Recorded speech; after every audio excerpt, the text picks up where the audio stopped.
وضو کا بیان، وضو کرنے کا طریقہ۔ وضو کرنے والے کو چاہیے کہ وضو سے پہلے طہارت کی نیت کر لے۔ بغیر نیت کے وضو کا ثواب نہ ہوگا۔ اگرچہ وضو ہو جائے گا، وضو کرتے وقت قبلہ کی طرف منہ کر کے کسی اونچی جگہ بیٹھے تاکہ چھینٹیں نہ پڑیں۔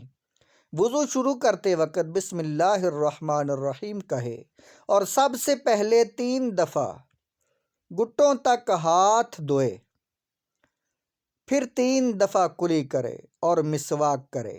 اگر مسواک نہ ہو تو کسی موٹے کپڑے یا صرف انگلی سے اپنے دانت صاف کر لے تاکہ میل کچیل دور ہو جائے۔ اگر روزے سے نہ ہو تو گرگرا کرے، گرگرا کر کے اچھی طرح پورے منہ میں پانی پہنچائے۔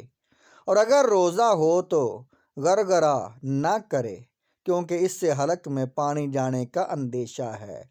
پھر 3 بار ناک میں پانی ڈالے اور بائیں ہاتھ سے اس طرح ناک صاف کرے کہ ناک کی نرم ہڈی تک پانی پہنچ جائے۔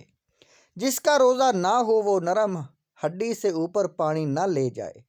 پھر سر کے بالوں سے لے کر ٹھوڑی کے نیچے تک اور ایک کان کی لو سے لے کر دوسرے کان کی لو تک 3 دفعہ چہرہ دھوئے۔ دونوں ابروؤں کے نیچے بھی پانی پہنچائے تاکہ کہیں کوئی جگہ خشک نہ رہ جائے۔ پھر 3 بار دایاں ہاتھ کہنی سمیت دھوئے، پھر بایاں ہاتھ کہنی سمیت 3 دفعہ دھوئے اور ایک ہاتھ کی انگلیوں کو دوسرے ہاتھ کی انگلیوں میں ڈال کر خلال کرے۔ انگوٹھی، چھلا وغیرہ جو کچھ ہاتھ میں پہنا ہوا ہو اسے ہلا لے تاکہ کہیں اس کے نیچے کوئی جگہ خشک نہ رہ جائے۔ پھر 1 مرتبہ پورے سر کا مسح کرے، پھر کان کا مسح کرے۔ کان کے اندر کے حصے کا شہادت کی انگلی سے اور کان کے اوپر کے حصے کا انگوٹھوں سے مسح کرے۔ پھر انگلیوں کی پشت سے گردن کا مسح کرے لیکن گلے کا مسح نہ کرے کہ یہ بدعت ہے۔ کان کے مسح کے لیے نیا پانی لینے کی ضرورت نہیں، بلکہ سر کے مسح سے جو بچا ہوا پانی ہاتھ میں لگا ہے وہی کافی ہے۔ 3 بار دایاں پاؤں ٹخنے سمیت دھوئے، پھر بایاں پاؤں ٹخنے سمیت 3 دفعہ دھوئے اور بائیں ہاتھ کی چھوٹی انگلی سے پیر کی انگلیوں کا خلال کرے۔